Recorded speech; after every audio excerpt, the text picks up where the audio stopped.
Eric, we are back. It's 2022. We survived. Nay, we thrived in 2021. They try to shut us down. They've been fabricating this hoax for way too damn long, which basically was a way of torpedoing our seminar series that was set to be the catalyst to change the world. But nothing can stop the gain train. Welcome back, my friend. 2022. Happy New Year to you. Happy New Year to everyone.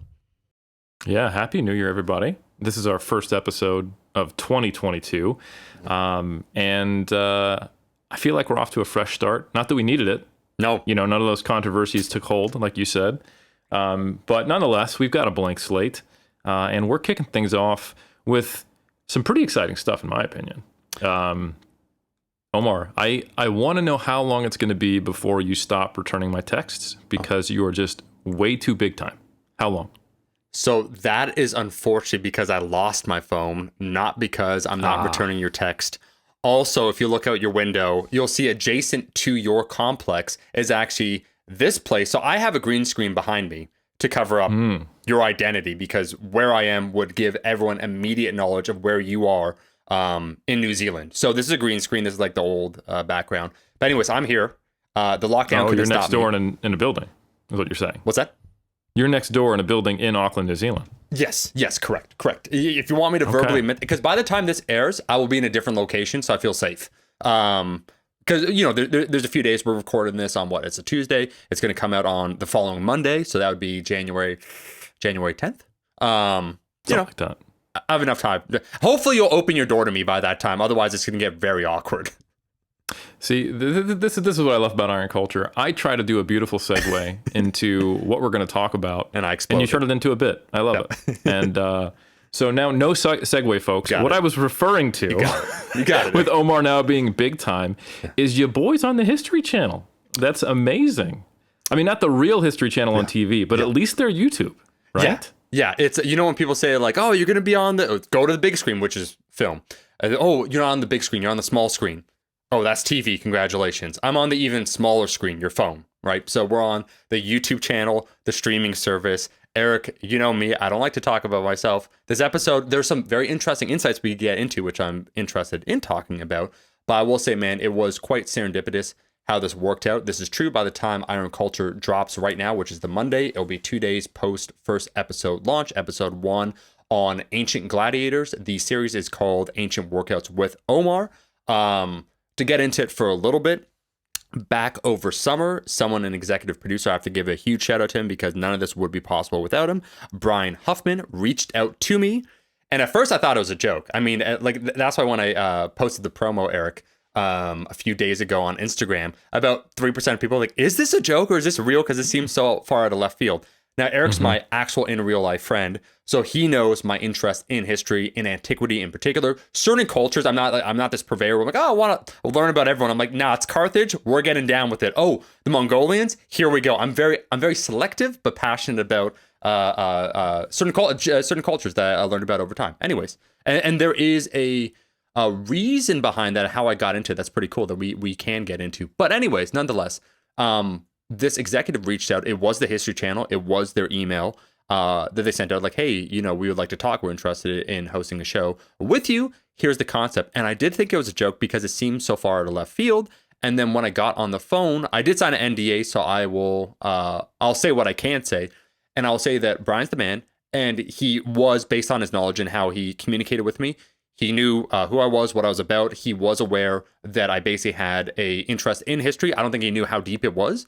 But when I asked him, I said straight up, I said, man, this is so out there. I said, be honest with me, Eric. I said, this is a true story. I said, if I'm guy like number 4 or 5 and you're just working down your list and there's someone that, like, you just had it like, and like, this is the person who hosted whatever, like the History Channel. It was Jason Momoa. And he said, sorry, man, I'm doing Dune. And I'm like, guy number X number that they went down the list. Just tell me straight. Just, it's fine. Like, I'm not, my ego will not be, I'm here to be humbled. It's fine. And they said, no, like, you're the number 1 pick for ABC reasons because you've been educating people when it comes to exercise for a long period of time. You talk in front of the camera, which we know this, Eric. Eric's another stud, and that's why my boy, shout out to Eric. Eric's on the show. He's going to be so. I wish it was episode 1 because then I could say we're both on, which is the truth, on this show. Watch it right now. Eric's going to be in 2 weeks. He's the expert interview that we have. But Eric understands this. I think you've interacted with a few, I'll say YouTubers, but also just people on social media, where talking in front of the camera is a skill. The ability to convey information, to make it readily accessible, to make it concise, interesting enough, the intonation in your voice, the inflection, all those various things that come together to make someone personable, or a skill set that is cultivated over time. So it's that combination of someone who would be able to do the research, represent, talk about it, and then probably have the maturity, which that's huge on them for assuming that I had the maturity, but hey, nonetheless, to do it. And then I will say from there, Eric, Brian was right there. He is the show creator. He is the mastermind behind it. But what is so cool about it, and that's why it is not at all to the same level. It is not at all to the same level of this opportunity, but I can say this now, is that I was approached before for a few series in the last 10 years, but one of them was basically to be, and I could say this because it's not related to this project at all, essentially a weight loss coach on TV. And I wasn't comfortable, Eric, at all with what the asks were, because it would be demeaning both to myself, to the profession, to the integrity of what we try and do here. And there would be a misrepresentation of the facts by agreeing to participate in it. And so it's not only a loss of personal credibility, but I think it's doing a disservice to others. And you, like, this is why Eric's my boy. He would make totally the same principled stand. And so when Brian approached me and he gave me like a carte blanche to bring on guests, where I said, you know, one of the first things I want, if we're going to do this, we're going to do it legit. So both from a historical context, but also from an exercise science context. So we're going to have people that know what they're talking about, the leading educators, to convey this information to the genuine masses. So these are not just people in our fitness space that have been watching us for years. This does have the potential, like I joked, it is on YouTube first, it's on streaming. I think, I won't say it, but if something else picked it up, I'll wait till it's announced. It might, though, there is the possibility if it scales up. There are already talks, like the way they filmed it, Eric, I'll just say this, were filmed with the TV cameras. Like they weren't filmed, there's different levels to what content they produced. And this was filmed with the understanding that it might be bundled together and then upgraded at a future point in time to television. Point is, Brian was such a stud where he let me in with any of the asks that I had. And one of the ones where you think about this, you think about YouTube or television, Eric, where people want, you know, watchability and it has like pizzazz, like in your face, like quick cuts. And to say like, hey, I want to bring on like a PhD dude to talk about like protein synthesis for a show that you're trying to, you know, entertain for the masses, for him to say, yeah, like he's the man. I can't thank him enough. And then also the other executive producer, Sarah Walker, for the opportunity and also for the openness to make it authentically something that I'm comfortable behind. Hey, well, shout out to Brian and Sarah. And that is exciting that you may get upgraded from a TEDx to a full-blown TED Talk. This could actually get on on the small screen from the smallest screen. Yeah. So that's awesome, dude. And yeah, it was really cool to be a part of it. And you know, it was interesting because I got to see kind of like the set while I was talking to you online, and it was pretty cool. So what I have seen of the reel, you know, you shared with me the first episode, all very interesting stuff. And I think it is actually, I'm really pleased that it's out and that we can talk about it because it is such a perfect fit with Iron Culture. Yeah. Obviously, history, science, and culture, you could argue it's like basically 2/3, you know, ancient workouts of what we're about. And there are, God, like anyone listening knows how much obsession there is with ancestral nutrition, ancestral workouts, you know, diseases of modern society. Like the natural fallacy, the naturalistic fallacy runs deep in the fitness industry. And I think the reason why it runs so deep is that there are kernels of truth to it, you know?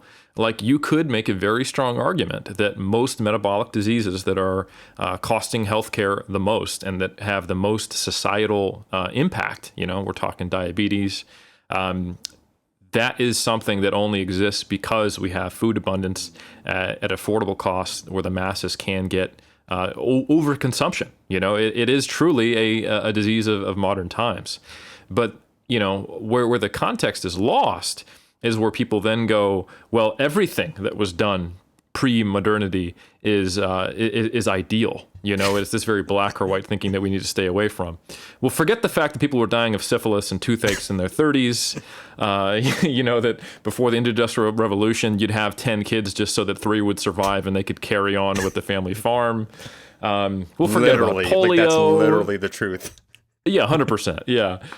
So I mean, I've dealt with the many times where people have responded to we've talked about this before. I've put up pictures of people from the late 1800s, basically at the start of when did we have photographic evidence, all the way through, say, the 1930s.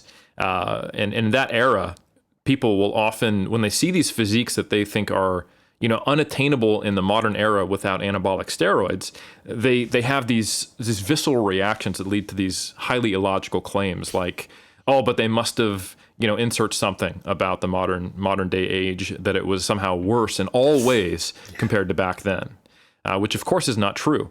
So if we have these types of misconceptions when we're looking back just 100 years, when we're talking about Vikings, gladiators, ancient Egypt, just imagine how long that string of telephone calls is to get to the point of what our conceptions are now. So I know that there are misconceptions. So I guess my question for you, Omar, the first one I'd love to hear are, what do you think are some of the biggest misconceptions we have about fitness, physicality, training, combat, that are like present in modern day tropes and beliefs that we have about that era and versus the reality?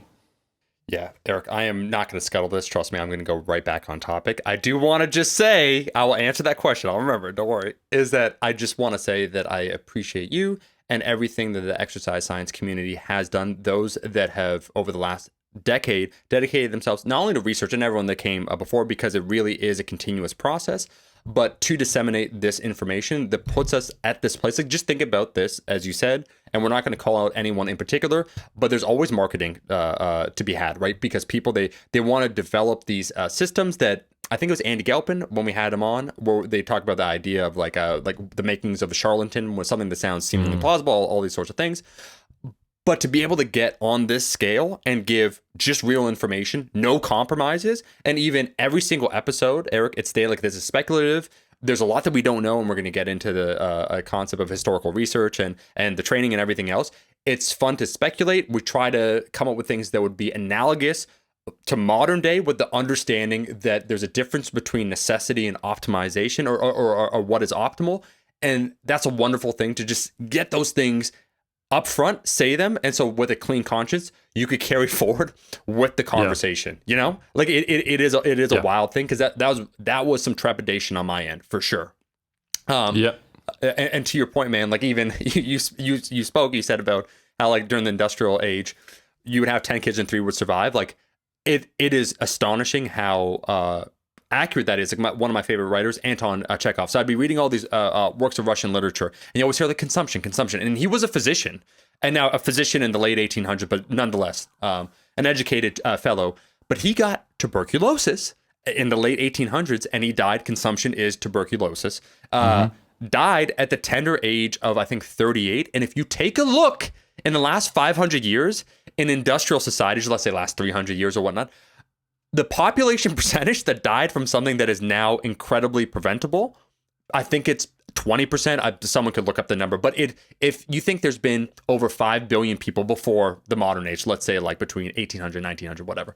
And out of those people, like almost, 500 million, so 10% to a billion, so 20% died from one disease that we now can prevent. It's insane. So first off, and then I do want to give a shout out quickly to everyone listening, because you could check out, the link is in the description. I'm going to link it for the first episode that we're talking about, because that one will be on gladiators, which I think will be the perfect launching off point to talk about what Eric wanted. And I want to finish by saying that I appreciate every single person listening for the support throughout the years that actually made an opportunity like this possible, because it was the audience support that propelled the channel to where it is to present that. And so I'm acutely aware of the idea that nobody builds themselves like that. That's what I cracked those jokes about the rugged individual, pulled myself up by the bootstrap. I was like, it really takes a village to raise an individual. So it takes a community to lift them up. So with that being said, the problem overall with history is that we're trying to reverse engineer ideas that essentially are predicated upon essentially making later assumptions, because we're trying to construct back a puzzle that every single puzzle piece, when you buy a jigsaw, like 1,000 set, doesn't matter. Every single one fits neatly into another one. So, you have so many eureka moments.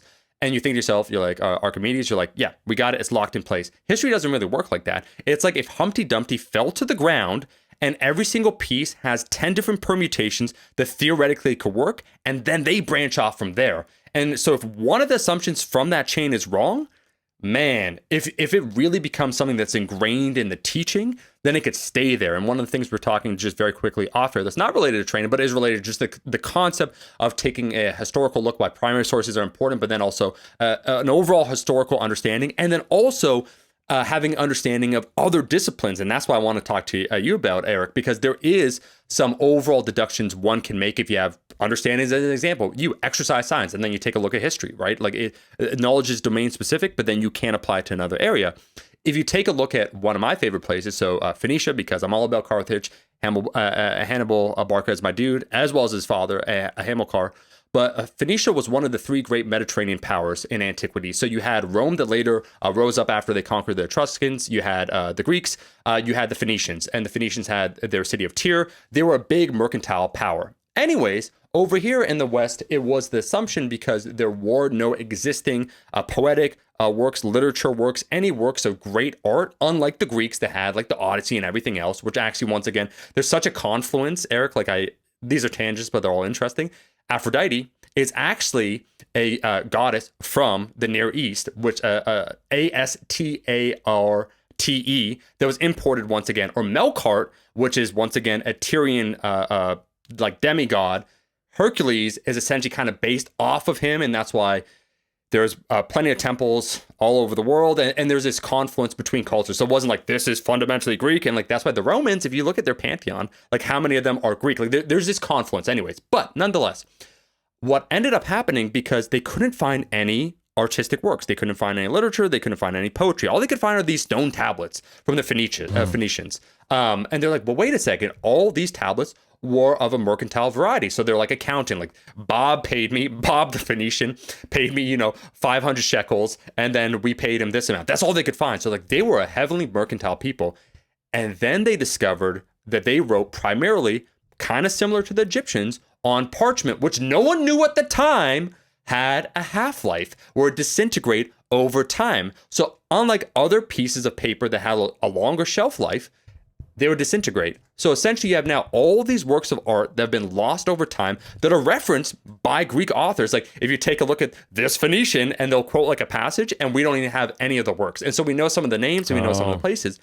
And that in and of itself, Eric, will allude to the fact that we truly don't know what we don't know, that there was basically about 200 years of education that was predicated on the fact that the Phoenicians were largely a trading empire, and that's what they depended on. Because the assumption was, hey, we have no works like the Odyssey, the Iliad, any of these things. Like, wait a second, like they probably were just focused on commerce, and then it gets inverted in its head. Much the same way, now that we could get back into training, there are so many tropes, man, that come up. So the first one we could speak about, I said episode 1, it's all about the gladiators. But we also speak about the Spartans, and so the battle, where the Persian immortals, like the Battle of Thermopylae, like a whole bunch of stuff, like that's real. There were 300 people that were defending it. But if you actually take a look at their win-loss percentage and what people assume, one, because of clever marketing with the film 300, like the Spartan workout, this is what they did. Like it's not what they did. Like we spoke, you and myself. Fundamentally, so interestingly, you called 300 a film versus a documentary. Oh, sorry. Do I have a misunderstanding? Sorry, Eric. I stand corrected. The historian Zack Snyder. Yes. It was just the archival footage that they were later able to they removed all the artifacts, which was very interesting to me because you would think that the footage wouldn't survive, but they had some very, very, let's just say, interesting techniques. Nonetheless. As we actually joked about it on the History Channel, that warfare is fundamentally a catabolic endeavor. And I actually want to toss this back over to you, man, because you could speak from an exercise science perspective. But just so everyone's aware, we think in our heads, and I don't think that's a problem, but we think, the typical soldier. There is a rugged sense of grittiness, earthiness, fortitude one must cultivate, because when we say life was brutish back then, we truly mean it. It was the mean when people say people only live to 30. So if you didn't die of a toothache, as Eric said, you probably would live into your 60s. If you didn't die from one of the many currently preventable things and you weren't which most people were either slaves or in abject poverty. So like these are huge assumptions. So we're talking like basically the nobility, like the 3% of the population. Yeah. You would probably live into your 60s. Like that's a big if. But life was brutish. And so you did need to be tough, I'd say mentally, but we want that, ultimate win. So we picture someone who's mentally tough, but also physically imposing, and that simply would not be the case. So let me just give a few different facts before I toss it over to Eric, where you could talk about that, how do you say, the anabolic milieu or lack of thereof from this situation. So you're a warrior.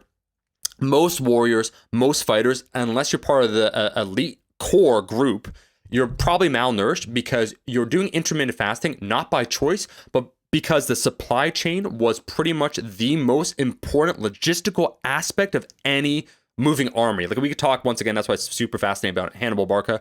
We crossed the Alps, a feat that no one has ever done before that time, with an entire army, over 30 elephants over mountains that were covered in snow. A Mediterranean people brought his entire army over. You think about like the footstep, everything, the clothing, but even just the food, where you think like elephants consume a crazy amount of food. The amount of food that's necessary to feed an army is staggering, especially a moving army. So first, this is these are givens, like these are absolutes that are true. Food scarcity would be a very real thing. Secondly, Eric, we know this from gladiators. Gladiators were the hunkier versions of ancient warriors because they fought in the Colosseum. There was a performance aspect to it. So they had to like look good, do different moves, and some of them would be theatrical. Like that's why you had Commodus as an example. What a lame emperor. Like literally Marcus Aurelius's son, one of the Stoic philosophers, a guy who passed on his meditations, which is still used to this day. And his son wanted to participate in the gladiatorial Colosseum because it basically was the place where celebrities were made. And rather than fight legitimate people, when I said there's a theatrical aspect, he picked previously maimed individuals, those that were disabled, those that basically were either enfeebled, that he had a 100% chance against winning, dressed them up to look, fierce, and then would fight them, kill them for the glory of everyone watching. And then he would, act obviously like he had the most heroic of victories. And also they would have lions and other very ferocious animals. And then once again, when it became Commodus's time to face an animal, he fought a giraffe, and he built it up so he had the giraffe like kind of dressed up in some fantastical outfits to look more intimidating than it was. but he fought a giraffe. So point is, the gladiators were hunkier versions of your typical warrior, because a standing army, if it's a few legions, like Roman legions, it'd be 10,000, 20,000 people. There's different tiers. There's basically the scrubs at the front, the skirmishers, they're going to take the brunt end, that are going to be gone. Those people aren't going to be fed well. The veterans, they get fed better and better and better. But gladiators, point is, gladiators were overall they were basically slaves, but they were probably fed a little better than a standing army at the lowest tier. So like the average feeding amount.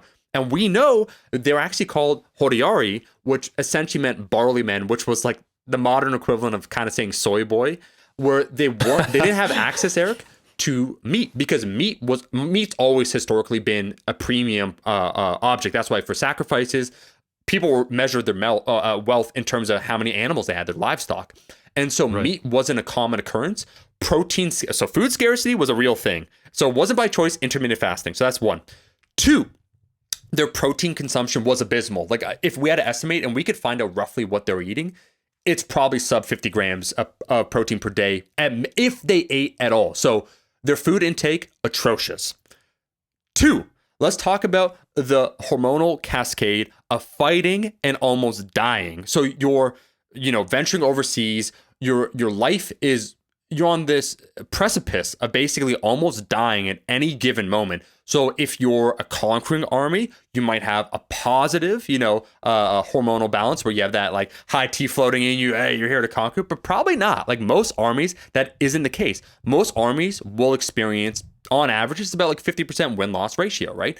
Throughout time. And so you're running away from enemies, you're in hiding, you have to do grueling work. Like you think you're just like this hunk that picks up the sword and then you fight an army and then you just rest like over winter and you eat your food and you have like your slaves or whatever.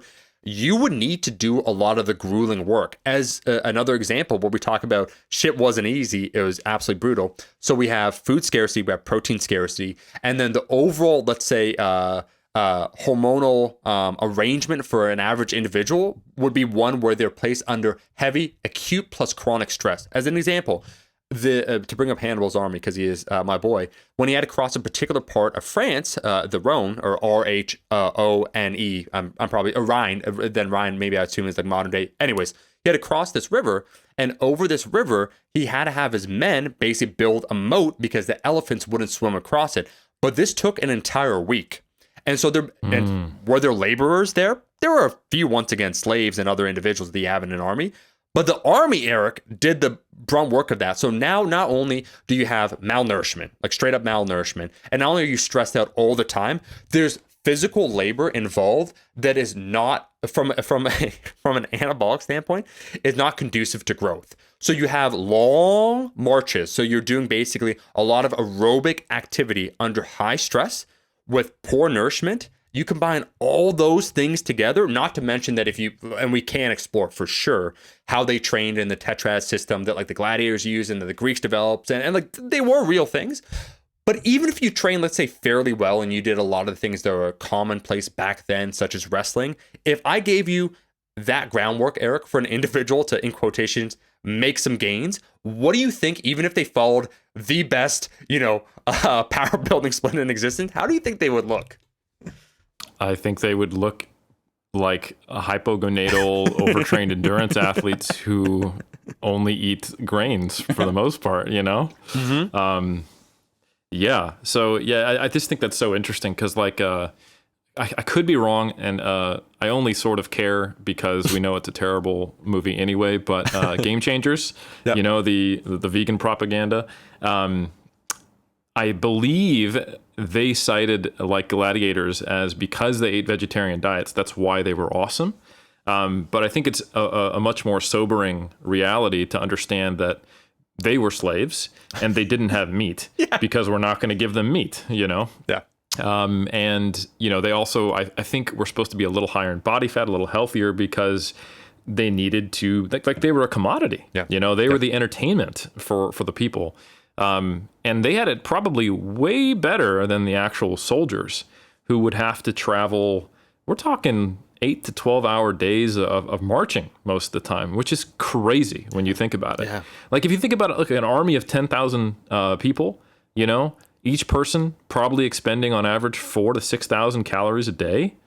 Like that's why it was scary when the army came through your area, is because all your food gone, yes. And so anyway, yeah, just to talk about like how they definitely didn't look like 300. It's pretty intuitive to me. Yeah. And you can actually see this even in modern warfare. So I have a little bit of knowledge in this just because I've looked into it so many times. But when you look at military research, when they're specifically doing research to try to simulate boot camp or extended periods of, say, deployment for special operators, they always do things like basically putting them in a 40% calorie deficit and having them do, extended endurance training and then seeing what happens to them. So they have like simulated ranger training, and there's studies on that where for like 6 weeks they're in a massive calorie deficit and they lose a ton of weight. And you typically see them get to like maybe a quarter or a third of the normal testosterone levels. Yeah. So that's just kind of the norm. And then they look at, okay, how long does it take to recover from that? And that informs them to going, okay, when we deploy these special operations groups, how long do they need to recover? What can we expect? Is it reversible? How much food should we try to get them? Like, how do we get enough high energy food to them at the right time? Does their injury risk go up? All those are the questions that go along with this. How much stress are they undergoing? And they also typically include sleep deprivation, which is a very normal thing when you're on deployment. So you're getting half the sleep you need, maybe 60% of the calories you need, and you're having a extremely high level energy expenditure.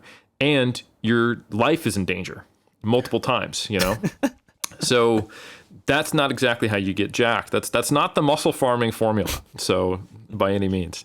So I think when you combine that with the fact that when your life's in danger, it means charging into a whole bunch of sharp objects, versus, holding a gun and being behind, things like it's way more in your face, scary, terrible. When you think about it, warfare sounds terrible in modern age. It sounds really terrible back then. Eric, so let me share you. This is a a true story, and this is just how horrifying it is. And then I will maybe get into like how I got into being interested in antiquity. But my boy, once again, Hannibal Barca, as far as I'm concerned, the greatest general in antiquity. Just do look at it. Kanai, look at all his victories. Anyways, this is a true story that after he won, so he killed a Roman consul, which is basically a president. They had like two presidents at the same time for the Republic that they like oscillated between. Anyways, after he had the largest victory in antiquity, where he did this brilliant tactic of basically forming a U, where he had a front line, which he was at the front. What a gangster. The leader leading at the riskiest place. And then he retreated, he feigned a retreat, and then he had his basically Numidian cavalry slay the Roman cavalry, and then they did the double envelopment, so they like picture a line, and then it turns into U, so the Romans are following them basically into a trap, and then they close off the trap from the back. Anyways, now there was a lot of people killed, but this is a true story, Eric. In order to slow down people from escaping, they would hamstring them. So if you were maimed in warfare, they would just cut your hamstring and then move on to the next person. So they didn't even have time. And it's theorized that at this point, from army to army, because there's a difference between killing civilians. Like, this is all brutal to talk about, but this is just like the reality of life then. Is that army to army, it was theorized that this was the highest rate that people can like kill one another before guns were invented. And so they had come up with tactics. What, like, this happened, like, what do we do? It's like, well, we hamstring them. So like you don't kill the person, you stop them from being able to move, then you revisit them 8 hours later when like the sun's down or whatnot. And then there's actually troops in any army, this is like true in general, those that are able, you would take them with you and they become your slaves, and those that couldn't carry on, then you would kill them. It's just like, but when we said, and that's why I think, Eric, very quickly, I think the mental toughness that the average soldier needed, a veteran, would be a level that would be pretty hard to comprehend, because we're talking about your life being threatened and needing to take someone's life on a very visceral, real basis for much of your adult life. So if you're to ask that person, like, Eric, do you think if you're to ask that person, hey buddy, I want you to do like a 3x10. Yeah, on this last one, no, I want you to go to failure. And he's like, I don't know. Like, I don't know if I could do like 3 more reps. I'm like, I think this guy has faced death in its literal face. I think he'll be able to go RP 10, and I think that's a strong aspect. Yeah. But I think it's a really important one, just how off our perceptions of what they might be like physically. So yeah. Let me ask you, like, at this point in history, when we're talking about this class of people, what was the average height of men at that point? So this is another shock for a lot of people. We have scale. So this is the brilliant part, is that you could theorize a lot, and then you actually discover the archaeological remains, and it could turn things on its head. This wasn't as shocking just because malnourishment was a very real thing throughout all of antiquity. But in particular, so let's say the Spartans, and this lines up roughly with the average height of a modern Greek, but they're about 5'7". So a little bit shorter, but that's about the historical average. If you take, and now it depends upon where we're talking in the world, time and place. So the Vikings, we also did an episode, and now keep in mind, that's 1,000 years later. They're more nomadic people, so they have a higher protein content, likely because they're a smaller band. As soon as you develop, let's say, an agricultural society, and so you have like towns and other places, villages that are larger, your population will start exploding. And once you have a larger population, the average food quality goes down for people. That's true. So Vikings, on the other hand, they found relationships between, let's say, like a feudal lord and his slave, and you would see a height discrepancy, which is probably why it's one of the historical bases. People are like, oh, like he's tall. Like there was that association for a large part of history. The people that were taller were probably more well off because they weren't malnourished, because malnourishment was just the norm. But anyways, Vikings were a little bit taller, like 5'8", maybe like on the higher, like the Scandinavian, so like more towards like Sweden, like 5'9", which by modern standards, like a modern Swede, I think it's like amongst the tallest, let's say like 6 feet, 5'11", like so at least 2 or 3 inches higher. But on average, people were smaller, and we do have, Eric, so to throw a little bit of shine, and I'm not trying to just dump it like they didn't look like the way you thought they looked, because we could get into the sculptures after. But they found in Anatolia, so modern day Turkey, which is one of the places like the Romans had conquered, and they had the gladiatorial arena, they found pretty good preserved skeletons, and they're able to extrapolate from their theoretical amount of skeletal muscle that they would have had, and like what it looked like, and all those other things. And on average, the gladiators that survived, so life was brutish. If you survived, it's kind of like Mr. Olympia. No matter who they are, they're probably going to look hunky AF because they've made it through kind of that crucible. the gladiators that they found, and they found a wide range where like people live to 30, 35, like there's roughly, it depends, but like basically like a 10% chance in any combat that someone would die. So those that survived probably would be fed better and so forth. So we need to understand that if you're a scrub, day one gladiator, you're probably going to die in a few years, and you're probably going to look terrible, like just from an aesthetic standpoint. So not only are you going to die, Eric, but you're trash. Your physique trash. You die unaesthetic. Yeah, Eric, and you die small. That's the worst part. No, but the skeletal remains, they were definitely much more than the average individual at the time. So I don't think it'd be anything that would shock a modern day listener, but certainly compared to even to someone in modernity who doesn't train at all, to flip it on its head, like these are people that were wrestling, those that wore gladiators. So once again, like kind of like the cream of the crop. There was that tetrad 4-day system that was fairly regimented. There was like a high intensity day. There was like a skill practice. So we talk about specificity day. And you combine that with the fact that gladiators on the mid to upper end were genuinely seen as celebrities, where there's graffiti found in the remains of Pompeii and other locations. Actual graffiti remains, Eric, of people like either women or maybe guys pretending like just like writing like pretending like to boost the people up, but very likely actually admirers saying like, oh, like this gladiator's like seriously like a hunk, this that, their sexual prowess, like all those things that come, you know, with the brutal warfare. But they would be probably pretty muscular, those that survived, because it's a natural consequence of being good, being fed better, and being able to train in a safe environment for like a decade. But if we ask the average Spartan what they look like, or the average, and we just say Spartan because that's like the catch-all, what people associate once again with ancient warriors. But if you actually take a look, and this might surprise some people, the win-loss record of the Spartans, and that's why people espouse it. If you look at anyone, a philosopher, a historian over time, they've used like the Spartans as an example, the ideal, like this is what they killed their young, and that's not even true. Like we get into that, but their win-loss ratio wasn't.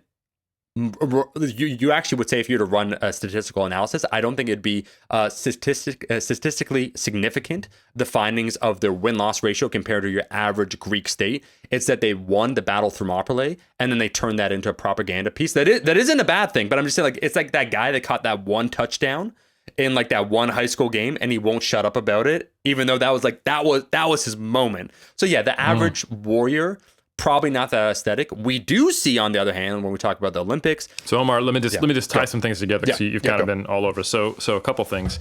So it sounds like the actual Greek warriors were shorter in stature, more malnourished, and much likely much less muscular than, say, Greek gladiators, which makes sense, right? Yep. Or Roman gladiators.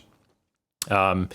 And on top of that, the Spartans specifically weren't actually like markedly better warriors, but rather they won that key battle, and they leveraged that to be known, that which is probably good. You know, you avoid more fights being intimidating than you need to actually deal with.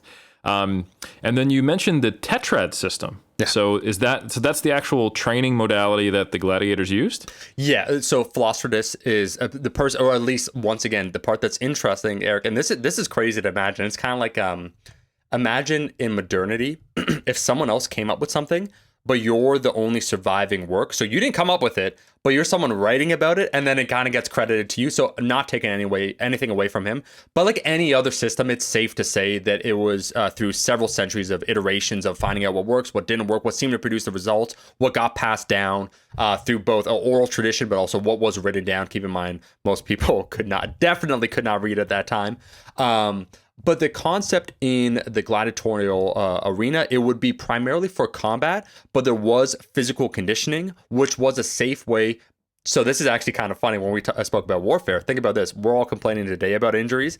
So the fifth thing to add on top of, like, you know, the absolute malnourishment, low protein quality, high stress environment, and then largely aerobic activity would be, we talk about injuries, getting maimed and injured. So we're not talking about like pulling a hammy. We're talking about your literal hamstring tendons being chopped, and you no longer can use it. Your arm no longer being able to lift it over your head. Like, you're maimed and you're permanently damaged where you can no longer function. So the tetrad system was developed at once to improve overall physicality, because if you look at any culture in antiquity, there was a component of wrestling where, if you got to give a shout out, now this is of course an outlier, but what's his name? Alexander Karelin, the Russian wrestler, who's just an absolute phenom. And of course, there's anabolics involved. But if you take a look at like Georgian wrestlers or anywhere, like where before the age where anabolics are really involved, it is a physically demanding endeavor that does build overall muscularity. And because it was very... Your opponent is the resistance in the resistance training. Yeah, 100%. And if you take a look at the visceral nature of the combat in the arena, which it was theatrical, so that they had to wear, you could have a costume on, but there also was kind of a song and dance component, not literal song and dance, but some of the fights would be rigged. Some of the fights, it was agreed upon, and you could have asked for clemency and all those other things. So you need to perform frequently, so you need to keep the body healthy. And so the tetrad system would be those 4 days where you would have a high intensity day. So you'd have a day where you do a lot of things, like very vigorous with the implements that they had. They had they were very interesting, like some of the, not dumbbells, but they would have handles, and they would kind of be shaped like a bow that you could use to like jump with and so forth. Because like jumping, all the things that people need to do, like sprinting, jumping, climbing, were all integral components of what individuals would do. In addition to weighted implements, so you'd have a high intensity day, you'd have a recovery day because there's a 4-day system, you'd have a specificity day, and then you'd have a moderate day that you'd be doing. So you'd kind of cycle through these days, and this would be your day-to-day training, because your actual combat is not like, hey, there's like a fight every week. It's systemized. It's kind of like monster truck rallies or like the Super Bowl or anything, where they would be events that would happen a few times throughout the years. But it wouldn't be a thing like, hey man, I'm fighting like every single Monday. Like me, yeah, like Zeno, yeah, I'm gonna be there. I'm fighting every single check me out. So it was an ability, it was a way for you to build muscularity, build skills without also injuring yourself, because inherently combat, as we know, like training for combat is something that is a high risk of being injury prone. So it actually was something that was, I would argue, almost preventative for them to be doing physical activity outside of merely training specifically for combat. Yeah, I mean, it sounds like the difference between, Greek warriors and gladiators was that the majority of the time the gladiators were spending was recovering, eating, and training, with a handful of these combat events throughout the year. Yeah. While the majority of time a soldier is traveling. Yep. And I don't think people know just how much time, like just forced marches. Yeah. And then at the end of it, okay, let's fight this 8-hour battle where I'm going to either end up, alive, hamstrung, or dead, or a slave, Bro, literally. Yeah. So you wouldn't even want to have the gladiator body or physique or physiology as a soldier. You really do need to be able to just essentially be an endurance athlete who can then get it together for some high intensity bouts of, death causing at the end, So that's pretty wild to me, just to kind of think about what the demands were at that time.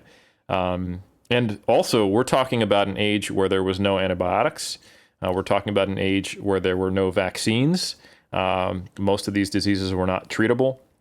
And you've got thousands of people in close proximity to one another, unable to bathe or anything like that. So, I mean, like you think about World War I and how that was a vector for disease spreading.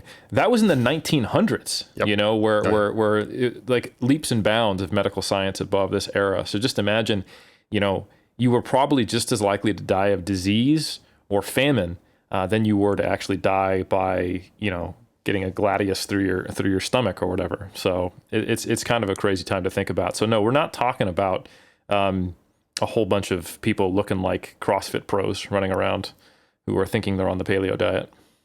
No, Eric, I will say, so we could talk, another interesting one would be Vikings, because what I'd say, and I do think this can't be understated, the mental fortitude and the overall grittiness that one would need to cultivate by sheer necessity in order to survive. If one survives, it's really like going through the crucible. So either if you're a gladiator, there's a high likelihood as a gladiator, it's a double-edged sword. There's a high likelihood you're going to die.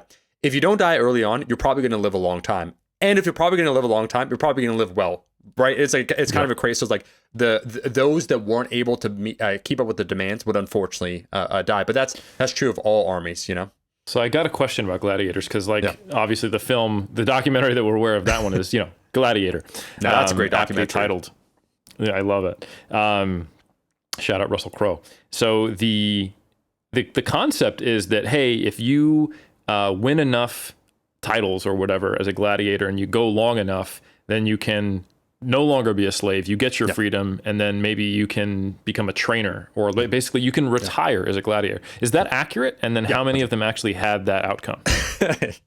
So great question. I don't know the actual amount they're able to buy the freedom. So that is an interesting component, as opposed to modern slavery, which we're not going to touch compared to antiquity. It's like slavery was so commonplace, and the thing is, anyone. So what's interesting, we spoke about the Carthaginians as an example. Once Rome conquered it and they actually burnt it to the ground after the Third Punic War, there are some Roman emperors who are of Carthaginian descent, who have Iberian blood in them, that once you're part of, so either like North African, or now we're talking about southern Spain, if we're talking about those old empires, it really was a republic. So we're talking specifically Rome, that it wasn't based on ethnicity, it was based on social class. So you could be enslaved, you could be an enslaved person, and you actually could buy your freedom over time. Now, this was a tricky thing to do, but as an example,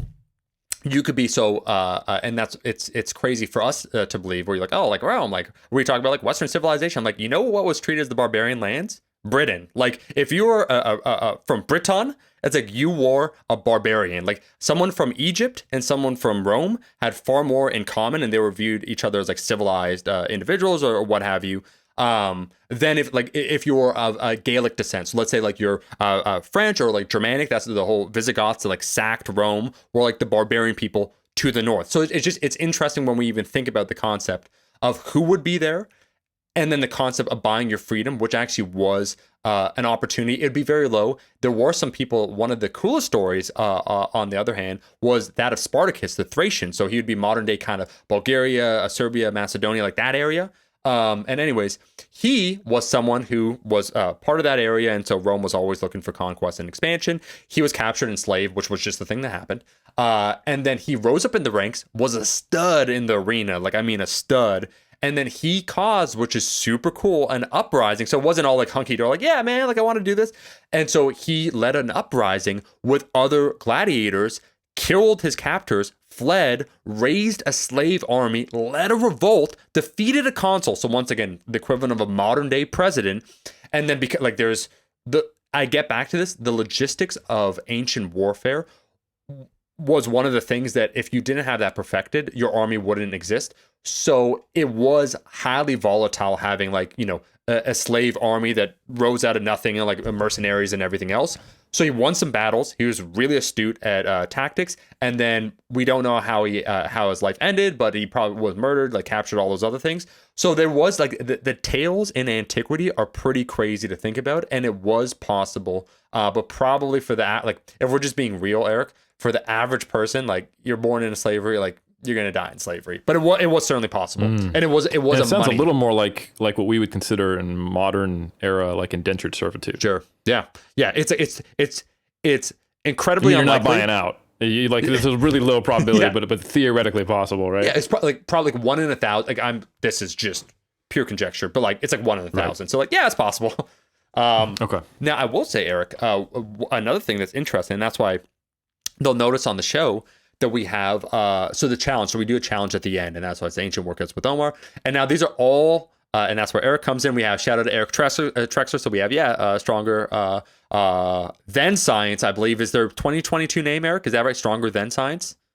Yeah, they've abandoned all science. They said if you want to follow science-based content, listen to Iron Culture, but we're stronger than science. So, and that may be completely false. Just to put that out there, but that's what I understand it to be. So that's what I understand it to be. Yeah, they usurp. So I don't know how it works, but we had that guy on. I don't know why it was so weird, and I can only imagine how it made you irritable that he changed his first name. I've been told this now, that his name, which totally wasn't his original name, first name is Eric, which he changed. We'll just call him Dr. Trexler, since there's so much confusion around his first name and where it came from, the origins, and who was named Eric first. But so Dr. Trexler is also on Ancient Workouts. Yeah, so we have him, and we have Dr. Sam Spinelli to talk just about a little bit of movement, because that would be incredibly relevant. Like, especially we're talking about people, people talk about injuries and like, how do we measure injuries? I'm like, I don't know. This guy doesn't have a quadricep. Like it got torn out at the battle. Like, you tell me, is that an injury? It's an adaptation. Now, he can't catastrophize it, Eric. Like, the thing is, you have to think about it for a second. Like, what can you do? No. And then we had shout out to the other mass member. The only person we're gonna have the Rogue AI Greg on if we get a season 2 greenlit. But we had Mike Zordos. So we had the Greek representative talking about periodization, right? But what was cool, I'd say, is that we try to evoke the spirit of antiquity and paid a homage to these ancient warriors, while using modern implements, modern exercise science, modern best practices. So there was no compromise. Like I said, like I deadlifted, like, what did I one of the challenges. So the Viking challenge, we could get on that, I was going to say, because we could talk about the stones, where there is a historical basis for that. Where I say in the video, I'm like, work up to 90% of your 1 rep max, which is pretty cool for a deadlift, like to do the workout. I worked up to like, I don't know, it's like 530 or something. I gave a shout out to Orm Strolinson, so the guy, the Viking, that put 1,400 pounds on his back. Now, this is a story. It might be apocryphal, but someone, so Half Thor, did it recently. And we know this, Eric. There's a difference between deadlifting 1,400 pounds and then like a weighted carry. So I either think like a yoke walk or something with 1,400 pounds. But one thing that is absolutely certain, so that's something that's impressive, and I wouldn't say it's unreasonable, first off. But if you take a look at different cultures and what they did, there's a lot to be impressed by. And we'll talk, I think one of the things to bookend, Eric, would probably be talking about the statues, because they're impressive. And here's the question: where did they get the inspiration for that level of muscularity and detail? Because they couldn't have fabricated it, right? When you see some of the sculptures in antiquity, they just theorize like, oh, this is what like a really jacked person looked like. Their level and understanding of anatomy and physiology was so high that they're able to extrapolate like a 1 or 2 deviations beyond what anyone had achieved up until that point in time. Like, or was it like any time in history where there's probably some naturally incredibly jacked people? They're like, we're making a sculpture, bro. Like, you're a hunk, we're making a sculpture. I think at the very least they would be, exaggerated versions of things that they had seen. That's kind of the way we operate. Yeah. And I think that some of the statues you can see if you actually go to Europe are pretty awesome. Like if you go to Rome, there's some pretty incredible stuff to see. You were mentioning Vikings, and for those who haven't seen it, definitely check out the fully free to watch, sponsored by Rogue, documentary Fullsturker. Yeah. Which is a great documentary specifically about the Icelandic stones, and a lot of the great physical culture and physical history historians are a part of that, like Jan Todd, the most notable one. And anyway, so I feel like I know a little bit about that from watching the documentary, which is basically, if I recall correctly, depending on which of these stones you could lift, and full sturker being the largest one, I think it means like full strength, roughly translated. And there was also like a half sturker and, quarter strength. I don't remember the actual proper words for them, but that would determine what position you could get on the boat. Is that right? 100. No, Eric, 100%. And that is something that is impressive. That can't be understated. Nomadic peoples, of which the Vikings, which are a term broadly for the Scandinavians, and around, we could say like from 500 AD to like 500, 600 years later, seafaring individuals, because they were nomadic, as we alluded to before, they probably had a higher protein diet. And because the population density was less, it meant that the food quality was on average higher, which is why you would see nomadic people. It doesn't matter where you went, like the Caucasus Mountains. So if you take a look at modern day Georgia right now, or like the Scythians, so like northern Iran, modern day Iran, the people that were always nomadic would be on average bigger and stronger, right, than the individuals that were from an agricultural society. So I think that's an interesting fact in and of itself. But the Vikings, they actually you just proved some things. Oh shit. No. We just learned that like if you are just consuming a bunch of these grains from Food Inc. and nothing else, you're going to be shorter, you're going to have less muscle. But if you are a nomadic person who, you're out there hunting and, you're eating meat, that's the way you're going to get muscular and look jacked. But in all seriousness, if you think about it, like people who are seafarers, especially like you were talking about, they have constant and regular access to fish. Yeah. And typically you're going to see food sources in coastal areas. You're going to have like fruit and fish as something that you have a lot of access to.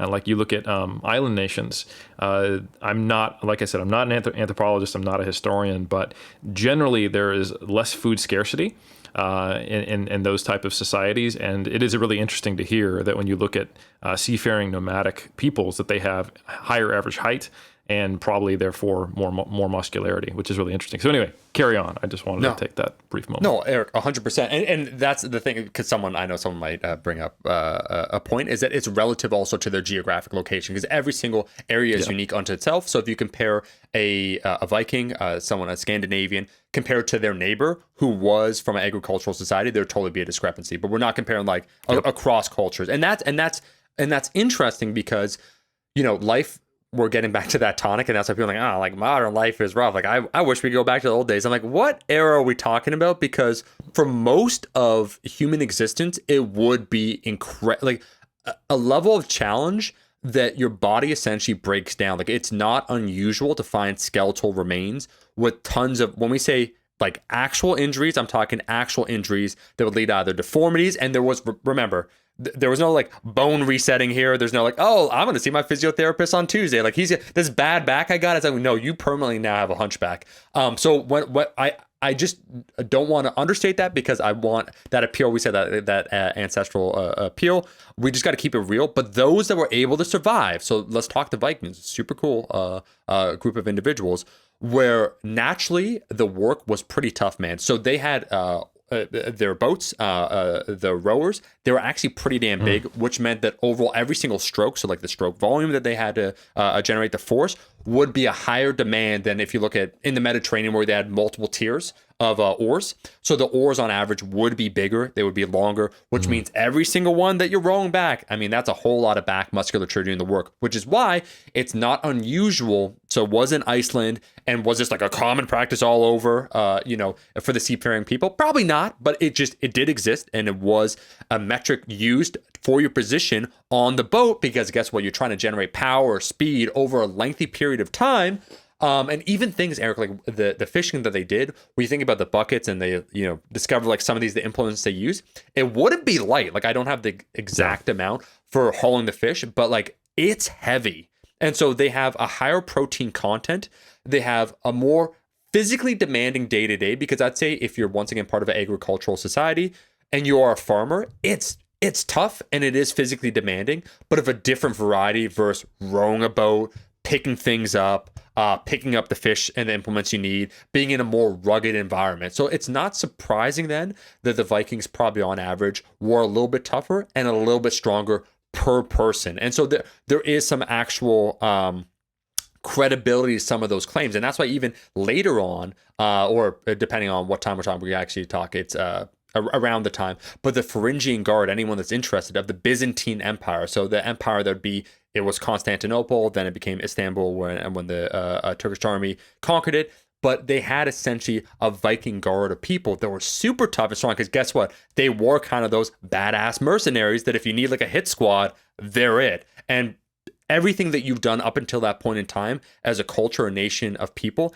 lead to those things, much like the Mongols, once again, with their ability to travel with horses. And then what they excelled at, just real quick, and we'll get right back to the Vikings, is they excelled at, once again, being a nomadic people, riding on horses over a lengthy period of time, but also a relay system of horses to traverse great distances in a short period of time. So all different skill sets. It's just very interesting to see how cultures produce different skill sets then either become useful in a global sense or perhaps not. That's really cool. Yeah, it's crazy to think. And you were saying like you don't know the actual weights of some of these things. I think I remember that full Sturker is like 340 pounds or something like that. Yeah. Like I think it's like 150 odd kilos. And like I don't know if anyone's ever done. Well, first, like Atlas stones are way different, which is all I've done. Those are really smooth. But this would be like a natural stone lift of 150 something kilos. That is really friggin' hard, And I think they had to get it up to like hip height. I don't quite remember. it's not the exact same as doing an Atlas stone lift onto a thing, but a lot of what we see in modern strongman and strongwomen competitions are based on these historical feats of strength and in trying to simulate them to some degree, which I think is a really interesting aspect. But yeah, false circus is no joke. Like, it takes years and potentially a certain amount of genetics to be able to do a natural stone of 150 kilos. Like, that's legit, you know? So, yeah, I just think that's pretty interesting. And I know there were other ones like that. I think that kind of like triangular stone that they have, that they carry, like the Husafell stone, that's another one that I think is from Iceland. And, you know, it's hard to, I don't know enough about the history of this stuff. I'm not Jan Todd to know, like, how much did those represent what was actually going on, and at what time point was that? Was that like towards the end of the Icelandic culture when, you know, there was more, you know, there's less food scarcity and stuff like that? Or was that early on when they were actually still Vikings? You know, it's hard to know. Or maybe it's not hard to know, but I don't know it. But I just think that's really, really interesting just to kind of think about that there were some people who were pretty freaking strong in certain eras that, you know, we might be surprised by. So it's like, we don't want to go so far as to be like, you know, Liver King Paleo Man who thinks like there were supermen walking around all the time 1,000 years ago. It's like, nah, bro, you get a cavity, you did, you know, like. Yeah, we also don't want to think like there was no one who actually had, you know, impressive physiques like we see in the statues, or that it couldn't lift 150 kilo natural stone. So it's obviously it's a mix of both, and survival of the fittest was definitely at play. Yeah, it would absolutely be, and I think in this episode, man, we've done a really good job of just giving a realistic portrayal of how things would be, so we don't set people's expectations to be false. But I do think the you know, common thread through what we've been talking has been that all these warrior cultures, and I keep stressing this, the fortitude, because it's like, man, the visceral nature of warfare can't be understated. The overall demands of life in general can't be understated. That I think if you were to take said Viking, gladiator, Roman, Egyptian warrior into a train, like if you're somehow like guess what, dog? We just transport you 2,000 years in the future. You're in 2021 right now, and we're gonna put you in an exercise routine. Don't mind the culture shock. Don't mind the TikTok. Here we go, 3x10, and you put them in a routine. I think they would excel. Like, that's something I think that would be interesting, because what they've been through, and then what you're demanding of them in order just to build an impressive physique would be almost laughable for most of them. Yeah. No, that makes sense. Yeah. Now, one thing I will say, Eric, real quick, because you said about statues and physiques, is we're absolutely like the exaggeration of muscularity. You know what the Greeks didn't exaggerate? What? Their penises. And that is because they wanted to show modesty. Here everyone thought, there's another example. The Greeks had like these micro penises or whatnot. It was an aesthetic, artistic consideration. And Eric, I've looked at a few dongs in my time, and that's what I was looking at. I was like, is this right though? They're like, hey, like, myself and Eric stand next to this saying like, we're gonna be looking good. Like, I don't know if this is how they wanted to be. So aesthetically, they actually believed smaller penises looked better. Yeah, so I say this, and I wasn't even trying to be a shit disturber, because one of the things, an interesting conversation I had, and that's why being an amateur, for sure, I would classify myself as just historian, or like just someone that has an interest, let's say an interest in history, is that you could make some of the deductions that if you're in potentially, not to throw any shade at an academic institution because you've been so siloed, you may not have considered it. And Eric, here's what I mean. This is obvious. We get to now the Greeks here for a second. So we talked about the statues. We talked about how some of them were clearly hunky, like their proportions, the aesthetics, the symmetries of their muscles. They were there. So there are certain statues you could see that even by modern standards, these are impressive. Whether or not they're exaggerated, totally right. Like very likely they're exaggerated. It wouldn't be a common occurrence of how people looked at all, but it was an aesthetic that people were striving towards, or that's like the concept, the Platonic concept of form and idea. Here we go. Cool. But one of the scenes I had in one of the episodes, I have my boy Paul, who's broadly Southern European. He's Portuguese. But my boy Paul has a lot of hair. He's a swarthier, and I mean that in a positive way, individual. He has like a full facial hair, like chest hair, everything else. He's like my brother. You know, he's just like full on. I'm like the exception to the rule here where there's no hair, but he's quite hair. And I wrote it in that he plays a Spartan. And I said, Paul emerges, and my man is looking hairy, and he's looking good. Is like just what I wrote in the script. And I turn to him and I say, are you gonna manscape that, or are you just gonna keep that? Because like, and I just like joke, and I say like, I'm a big fan. I'm just saying like, I think some people are gonna be shocked. Anyways, one of the people that was approving the scripts, that was the resident historian, said, we can't say with certainty whether or not Greeks were hairy. And I said, and I let that slip. I said, I'm not saying all Greeks are hairy. I'm just saying, like, in specific instances, if we look at antiquity, like, I certainly think it's a reasonable assumption on my end, there'd be some hairy Greeks. And he said, no, if you take a look at the statues, none of them are hairy. And I actually lost my mind. And this is a true story, because I said, do you know the fine detail one would need in order to display, first off, hair on a statue? That's why if you look at their beards, they wouldn't be curly like a lot of Greeks have curly hair. They were kind of like combed and wavy and all together in one piece, because it'd be hard to articulate that level of detail. Number one. Two, and I did bring up the penises. This is why it's relevant. I said it's an artistic consideration that they're trying to give a certain look, that they're not giving a one-to-one as to how people look. So either their physiology or other aspects of their anatomy.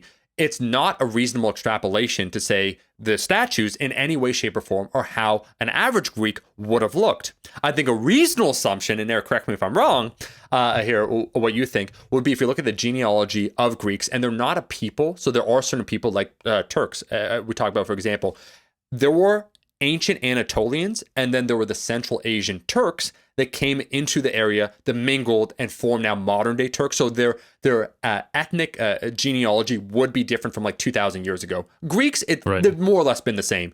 But I said to him, would it not be a reasonable assumption to take a look at the average Greek, modern Greek, and determine the level of overall hairiness and see if it wouldn't be reasonable for me to display a hairy Greek in one aspect of the show? And like it was a 3-hour conversation. In the end, I totally got my way. But like Eric, what do you think about like what I just said? I'm like, come on, dude. Like, I think it's I would say it's a strange hill to die on, but I love it. I love that you did. Yeah. You died on a hairy hill, or actually, he died on the hairy hill. Yeah. You lived. He denied and it. I just said, dude, I didn't say everyone, and like I literally live in Greek town. And I gotta tell you, I know so many Spiros with the chest hair like this. There's literally my dude Peter that goes to the gym. Shout out if he does listen. Actually, he's like a 63-year-old chemist. Dude is the man. But like my father has a lot of hair. My brother, my uncles.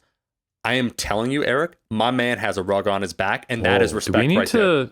Do we need to edit this episode? You just dropped. Oh, I said broadly. No, it's okay. No, Eric, you just admitted you're half Greek. We have you've lost your ambiguous ethnicity. Yeah. What is going to happen here? So I could say I am not in fact half Greek. I will say what do you call it? It broadly in that area. There's some ancestors. We'll drop it just to say, because it's like it also has has a personal basis, Eric. Now we're talking, because it's not just it's like it's bro. If my man was talking something about Eric, and I was like, they're trying to talk to you about like not your culture, but like in the area, and you're like, I don't know, like did we eat that? I was like, I don't know. I'm like to the guy, I'm like, I don't know, Bob. Is that true? But it's just funny, yeah. It's funny. Well, it is an interesting thing. Like I don't know enough about what is considered historical evidence, but like there's only so much you can extrapolate from a statue, right? Like, yeah. I don't think we can sit here and be like, no, that's how jacked they were. Like, right. All they would need to know is an accurate shape and position of musculature, which they do. Like an anatomist doesn't look at a Greek statue and be like, what the hell is that? They're like, oh wow, that's a really accurate representation of the muscles in the human body. And then, make them bigger because, they're statues of gods and great historical warriors. So I think, we can't make assumptions that that's actually how muscular people were. We can't make assumptions that that's how small certain body parts were. And we probably can't make assumptions about body hair either. So yeah, it's interesting. Like cultures value different things aesthetically, and it's definitely changed over time. Yeah. But yeah, I don't think we should. No, I agree with you. Like we can't just assume looking at statues that everyone's hairless in ancient Greece by any means. Yeah, and just the fact like there was no insinuation on the part, and it's all in good fun. Like we were chill, like me and the person talking. It was just it was like there were deep conversations to be had. As example, like some of the stuff with the Mongolians, where I'm very passionate about that, where the historical, there are primary sources. So it's called the secret. Anyone interested, I actually maybe we'll link it in the description, where there's a Mongol. I'm a huge proponent of localism, and I'll give an example why. And what I mean is there is a work written at the time of Chinggis Khan called The Secret History of Mongols, which is their primary accounting source of themselves. Now, of course, you got to separate it. Like primary sources, they're not all equal. Like there's so many different things. But here is an example why localism, I do feel, is important. So having someone, if you're speaking about Greek culture, having a Greek historian who is Greek that maybe can understand some of the nuances that an outsider might struggle with because there is a cultural acuity that occurs over time is something you can't understand. And I'll tell you a quick story, Eric. This actually, you'll find this hilarious. So this is related. So I've said this before, and this is no secret what I said. Like, I live in a part of Toronto called Greektown. I have a lot of Greek friends. And shout out to Sophia Grigoriadis, my music teacher, who was also my client like 15 years ago, Ionian Greek. So like I'm in it. Like we're hip, we're in it. She is like a Greek AF. Anyways, this is super funny. Just speaking about localism or historical misinterpretations. So I won't say who the person is, but there's someone that I knew. I was training her husband. His name, John White, a British lad, lovely guy. And I was training him, and there's someone I know who he was partway through completing his PhD in classics. Anyways, so he had to learn some Latin, he had to learn some ancient Greek. Anyways, I had used Sophia, because she's very passionate about this, for help translating the progressive overload. Like, she's on it, like her brother's like spirit, like knows like this is what they do. Like they're not teachers on this, but they love their culture, they research it, they know for your rascal shirt you're talking about. Yeah, progressive overload rascal shirt. Yeah. So check this out. This is fun. Everyone will find this funny. So I'm wearing the shirt that says progressive overload, but in classical Greek, which is different once again than modern Greek, right? Cool. Anyways, it's like ye old English. So I'm training this dude, John, who's my client, Sophia's husband, and this individual that I know, a good buddy of mine who was doing the classics, he sees the shirt, he's like, oh, that's interesting. He said, ancient Greece, ancient Greek. And he starts reading, he's like, and he slowly starts reading it. And this isn't even an exaggeration. I need to state this beforehand. John is one of the most humble guys I know, Sophia's wife. He did take a few years. He was interested in linguistics. And and he's overall just a very fascinating person, a stellar musician. Anyways, from his proximity to Sophia, he saw the shirt and he read it in about 10% of the time as the person who spent 8 years studying this, and he got the translation right. The guy spent 8 years studying this. This guy, this is the husband of the person who speaks Greek, who's just a generally curious person, and this is a person who got paid on a scholarship to go to school. That this wasn't the sole. And I am not trying to insult it, but it's just funny, Eric. Like, you grow up in this, you're probably gonna understand it better than a dude that like is like trying to understand it. It was a moment. I remember I had like an epiphany when I saw that. I was like, what? Yeah. I mean, it makes sense. You know, he's not studying the language itself, but rather the classics in general. But I think there's definitely something to be said for having personal experience with a culture, and when you're trying to interpret what it means. I mean, it's kind of obvious in my opinion. Eric, it was last thing I'll say about that. It was so funny because when I said some people have no ego, this John has no ego. He is so inquisitive. He was correct, but he was asking the questions, and he held out on the possibility that he was wrong. And he was asking, but it was like immediately I saw Sophia after, and of course I like just asked her, and it's like no, it's like read it out. But it's so funny because he's like, well, this is the educated guy. Like I'm wrong here. He was like, is my ass wrong here? But no. Oh yeah, was the educated guy close to properly interpreting it? So I would say for general use within the ballpark, if you're talking amongst academics or people that are interested in that specific field, no. So it depends on what we're talking. It's like saying like it's 300 and it's like 430. Okay, so it was something related to overload. Okay. Let me not insult the guy at all. Yeah. Okay. Cool. It wasn't like hot dog. Right? And it's 400. For sure. Okay, cool. So let me take it all the way back to my very, very original question, and we've touched on some about what are some of the most common misconceptions that we have in modern times. What are some of the tropes that are wrong, and what's the reality? We covered how gladiators, the differences between gladiators and Spartans. So Spartans weren't actually like the most badass warriors who, you importantly noted, they did not kill their young. That was not a practice. Not at a higher rate than anyone else. And I know that sounds terrible to say, but yeah. But like, that's a true story. I could go on a tangent on that, but we will, whatever you want. Okay, so they didn't have a unique systematic killing of the weak younglings to make a warrior society. That is an exaggeration. Yes. Okay. Are there any other examples that you can think of where we have misconceptions about, ancient ancient warriors or their practices and trainings, or maybe even not even misconceptions, things that would just surprise us, surprise the listeners to learn. Yeah, let me think for a second, because we have about specifically their training and nutrition, Eric. We're talking, because I'm all over. Okay, yeah. I would need to think here, just because we did cover a few of the things that immediately always leap out to me when we have these conversations. And let me say for the record, like, let's show humility. I've taken an interest in this. I fully admit, because there were historians checking on this, and things are always being discovered. Some of the things that I covered here could be not a perfect interpretation. So if I did get anything wrong, I do apologize. I do want to say that after I just like dog someone over that, I want to state that it's one, ever evolving, and two, there might be some things that were misconstrued.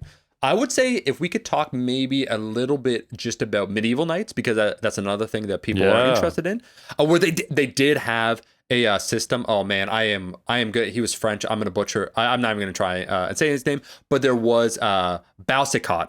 There you go. Like I actually, because it's actually spelled very interesting. But so a French dude, he detailed their training, and once again, it was pretty specific. Interesting enough, though, Eric, for them, they would wear a weighted vest. Basically, I mean, their armor was not light. It was on average, like, it depends, like 20, 30 pounds.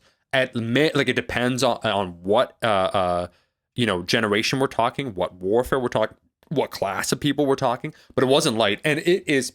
I put on the helmet and I put on the plate mail. It's incredibly uncomfortable. Like, it's not, you think like, oh, I'm going to wear, I'd much rather be like a samurai, an ancient warrior, anything where you're more mobile. It doesn't really matter. The implements that they would use, like the weighted implements, it was a time where warfare was slower, but also it's interesting, Eric, because everyone built up this technology to a certain point, and then they essentially developed like crossbows and other things that could pierce the armor, and then immediately all fell by the wayside again. So it was this race to build the perfect armor, and then gunpowder, crossbows, other innovations, and then it just all fell by the wayside. But something that would surprise people, I'd say, just about them in general, is that on average, because they were nobles, there were probably some training routines that would differ for sure from the like tetrad system, and be far more specific to how do you say, using swords and overall warfare, and kind of becoming adept at using those tools and implements. But I'd say overall, if you wore a knight, you probably wore very, very, very, very likely from the nobility. So you wore fed well. And that the training overall, like the negative, when we joked about that hormonal cascade versus antiquity, because you were part of the privileged class. And that's actually true. We could go back to like the Roman cavalry, who were fantastic. Cavalry in general come from the nobility. Like, that's just one of the, because you need a horse. Like, you actually pay, which is, people don't realize, like, you pay for the upkeep, you're a noble, of your horse and everything else. So it's like your responsibility to the state. But one thing I was going to say is that one of the challenges of Balsicot that he said is that to wear a plate mail and basically do a climb on a ladder, I forget how high it was, either 30 feet or maybe 60 feet, with your full-on armor, as a challenge and true test of strength. And that it was important, because this is actually in an absolute sense true, that the average noble, like the average knight, probably had to be a little bit stronger than other warriors throughout times past, merely due to all the armor they wore and the weight of the weapon that they had and everything else. So one of the challenges that he had would be climbing a ladder, which was similar, with no legs, sorry, I should say. So it's basically a pull-up on a ladder. Shit. And it was between, so I said 30 to 60. It might be 20 to 60, but it was not short, with no legs, and it was a 30-pound like plate mail that they would do. Was but one example of athleticism that one needed. So I've admitted my my nerdiness on this podcast numerous times, but one thing I will always firmly point out is that I am still in the caste system above live action role players. Sure. But I will say not that far above, because I've actually attended the Renaissance Fair a number of times. So for those who aren't familiar, the Ren Fair, as the real ones call it, is basically kind of like this medieval experience where people, dress up. You don't have to, but you can rent costumes, you can bring your own, you can make your own. It's essentially like medieval cosplay, and like They have a whole lot of, it's kind of like a Celtic festival for those who haven't maybe been to the Ren Fair before, but they have like jousting, they have all kinds of stuff. You can go to vendors and people are actually making, using old school blacksmithing techniques, weapons and armor. So numerous times I've been to the Ren Fair because I just think it's really cool. I went as a young man and as a kid with some of my family members. I have picked up like chainmail and wore it and tried it on or put on helmets, or picked up like a big two-handed sword. And obviously this was before I was lifting weights. This was when I was younger, but I was really surprised at how heavy it was. Like you can get just like a handful of a chainmail, and it's heavy. It's like a bunch of chains, you know? And then if you think about what some of these knights were wearing in certain eras, like you said, it's era specific, but you might have, you know, plates all over you, and in between the gaps underneath, you're wearing padded armor and or chainmail to make sure those joints are covered. So yeah, we're talking, you know, like you said, 20, 30, 40 pounds of armor potentially being worn. Even more if you're mounted on a horse as well. And then like the lances, like those things are, that's why you hook them onto your armor or your shield so that they actually stay in place. The shields were giant. The swords, man, that's like swinging like a chunk of metal. And when you were, from what I've heard, and I could be totally wrong, but some of the great swords, like the two-handed swords, especially when you're fighting another armored person, they were more like a bludgeoning weapon than they were actually were for cutting. Like you're just trying to beat the living crap out of them with the sword. And so, yeah, I mean, if you just think about it, like put on a bunch of weighted vests and anklets and wristlets until you've got 30 pounds on your body, and then swing around like a 10 to 15 pound sledgehammer. Like that's basically what they're doing. So it doesn't surprise me at all. Like also, if you're nobility, that means you have access to food. You've got a little, you know, cottage with some land around it, even if you're just a hedge knight, and you've got all these people who are, you know, farming that land. So you have access to food. You have access to meat. So yeah, I would imagine that the medieval knights were probably some of the most well-developed warriors of at least quote unquote ancient times. Although it's hard to call it ancient when you're comparing it to people who existed potentially 1,000 years before them as well. Yeah, and that's the natural evolution of human history. So like they're, you know, people getting the food scarcity goes down, so they have food availability, and then we're talking about a specific class. Like basically, it would be, the comparison would be the elite class of any other time. I can tell you, just like what you said, Eric, wearing those weighted implements, it's simply not like I didn't enjoy it, and then plus the helmet. And like we talk about, so we get back to other forms of warfare, where it's probably a cut. Right, so you'll die from an infection from a cut, or it will be like your tendon gets sliced and then like you're stabbed to death. Whereas you're absolutely correct that it was mainly like bludgeoning. So either on so your skull gets like domed in, but a lot of the injuries would be things that you could still retain function, but limited function. And so it would be things like your like face gets smashed in, or like your skull like it gets domed in, and so your frontal lobe like doesn't work 100%, but like you're still alive. You know what I mean? As opposed to like antiquity, where they're like, just kill this guy. Yeah, you just lose a little empathy. It makes the next war easier. yeah, probably makes you a better warrior. I'm like, ooh, I don't know about that. So yeah, it is one of the things that you see is that obviously that's like, it's not even nostalgia, because guess what, you weren't their player, but like this rose tinted glasses of viewing history is that you also do see the absolute brutal nature that it was a time of total warfare, and that the life and time for the average person, if you're looking for like, you know, gratitude or a boon in the modern age, is that the access and availability we have to like medicine, to anything, like your life expectancy is radically different today than it is in any account. Like you read, and that's what we spoke about, Eric, the concept of like primary sources. So you read from a historian, from Polybius, or like someone that was there at that time that did fight and describes it, and they make no bones about it when they describe it. But there's a difference, because I think we're in a society that sometimes when I say some things are hyper violent, I'm not trying to misconstrue it in a negative way, but I am saying that we're used to being exposed to simulated acts of violence, but without the repercussions, or then understanding like how that would feel if that was to happen to you or someone you know. Whereas like everyone that's writing from a primary source has either seen people be killed, like their comrades or anything, and so life was incredibly fragile. And so that is a difference that can't be understated. And for anyone that want, like we joke, like I'm interested in antiquity, that you just always got to keep that in mind with everything else while you're LARPing around, the battlefield. Yeah. And not you, I mean me. Yeah, no, but I think that's a really, really important point. The difference versus so we've talked about life expectancy, but and you kind of hinted at this and we glossed over because we were talking about other stuff. But lifespan versus life expectancy, I think, is really what people need to understand in this era, and I think it will really help people move away from those kind of black and white views, either one potentially being wrong in different circumstances and conditions of life, in the the pre-modern times. So like lifespan of someone who survived past like infancy wasn't that different than modern times. People probably living into their 50s and 60s. And but life expectant, like the average life, people were like the average years of age people died at in like 1200 AD, I think was in their 30s. If I'm not wrong. But that is because there was such high infant mortality. Like I think like 30% I've seen in some figures. So like that's crazy when you think about it. So all these deaths at the age of 1 or 2 are going to drag that average down. But it doesn't mean that, like, if you made it to being a toddler, then you've got this exponentially higher chance of making it into your 40s or 50s. So yeah, it's just really interesting. But anyway, yeah, it's just it's interesting.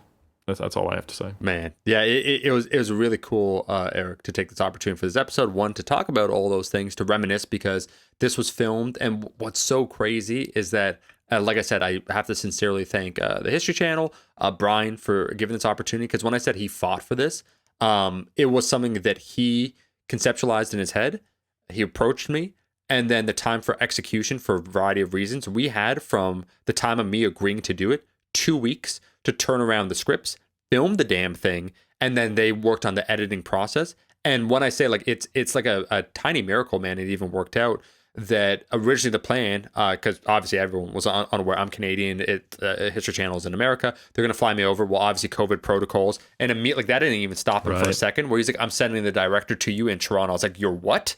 And it was like a crew of 20 people and everything else. So like, the fact that it's something that he wanted, that he was able to make happen, that they were so receptive and open, and I think it's transformed into something that, whether you're a general lifting enthusiast or merely inquisitive as to aspects of history, it's probably a combination in this style that hasn't been covered before. And as you alluded to, Eric, because we joke, like, this was before the prominence, the rise of like Liver King, and that he's talking about that theoretical, never really existed era of like our paleo ancestor, like this glorified, like, golden era of like everyone cultivating perfect livers, and that's like the catch-all and panacea of everything you need. To be able to do it in man, that's why it's like getting your homies on there. Like I felt a little bit. It's like Arnold and Franco Columbo, where like in Terminator, where like he just threw his boy Franco in the film. I don't know if you remember. He's the Terminator that comes in the flashback and kills everyone. Franco Columbo. This is a true story. Look it up, bro. Look it up. Look it up while I'm talking. Because I'm looking that up. And he's also, bro. So I'm a weirdo because, one, I remember these things and I remember great physiques. I can't rate them, but I remember them. He's also in Conan the Barbarian. Franco, you remember that or no? He is. Oh, he's the one who gets into the facility. Yeah, like, dude. That's right. Reese Kyle is remembering, like, first they had rubber skin and we could spot him. But then they started infiltrating, and he has the dream, the flashback, and the dude comes in with like, he's in rags, and they think, oh, who is this guy? And then he's got the plasma Gatling gun, and he starts killing all of them. That is Franco. You're right, bro. Oh shit. Yeah, man. That's amazing.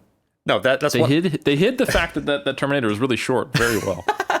Yeah, so it would actually be you're taller than me. It would be the opposite in this pairing, but nonetheless, it's like getting your boy, where it's like, oh, I'm on a show. It's like, hey, guess what? But but that's what's so cool, man. What we do when you talk about iron culture, history, science, culture, where it is entirely relevant. And I do think, like, just in general, that's why there is that interest. People want to know, one, where they're from. And when I say where they're from, I also mean like in a global sense, like humanity, like where time and place, to exist in another time and place, and then see how, like, these are threads that have been developed. Like, the idea of physical training isn't something that just sprung up out of nowhere in either the 20th century, the 19th century. There is a historical legacy we've downplayed aspects obviously in this conversation today, because guess what? We've undergone nothing less than a revolution in the last like 70 years of exercise science in terms of what we know versus what we didn't know. That not that it becomes irrelevant, but we just know so much more now. But it doesn't mean that the cultural, historical aspects we can't honor and think about and then evoke. Like when we train, like you just think like, hey man, like I'm a group of 300 people, I gotta defend myself against like 10,000 people for like 30 days with no support, or I gotta do this one set of squats at 8. Like I think I'm gonna be okay, you know? No, that's fantastic perspective. No, Omar, this has been awesome. I as a fan of history myself, especially as it relates to physical culture, I find this fascinating, and it was a huge honor to be play a small role in ancient workouts. So just as a reminder to everyone, where can they find that first episode that is now out? Came out a couple days ago, if they want to go watch it right now. Yeah, so on the smallest screen possible. So you got to go on the History Channel, their YouTube, and if you just search on YouTube "Ancient Workouts with Omar," it'll pop up. It'll probably be the featured video, but when this is coming out, there's new episodes every 2 weeks. We filmed 9 episodes, depending upon how they do. So there's one of 3 scenarios here. One, it does well, and it's greenlit for a second season, and I already have some ideas for that. And guess what? Eric's gonna be back for that one. Scenario 2. It goes really well, and then there's a future conversation of where is it going from the smallest screen to the small screen, and then conversation 3, it tanks. I'm blacklisted from any entertainment facility, and I'm making how to squat videos for the rest of my life, which guess what? I'm cool with. So it's one of those 3 options. We don't know which door we're going to be entering, and we're going to see what happens. It's a win-win status quo. That's the way I see it. Yeah, that's good. I like that.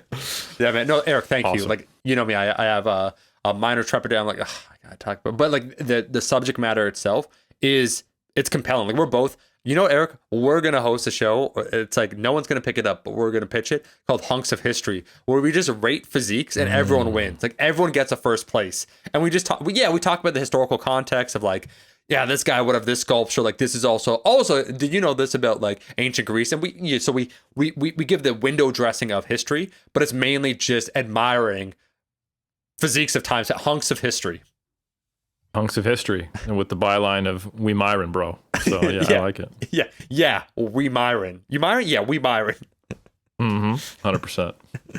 Awesome. Well, I know this has been a slight departure from our typical content, listeners, but we hope you enjoyed it, and we hope those of you who check out Ancient Workouts really enjoy it. And I know I got to see a sneak peek of some stuff, and I thought it was fantastic. So I'm really looking forward to this coming out. Congratulations.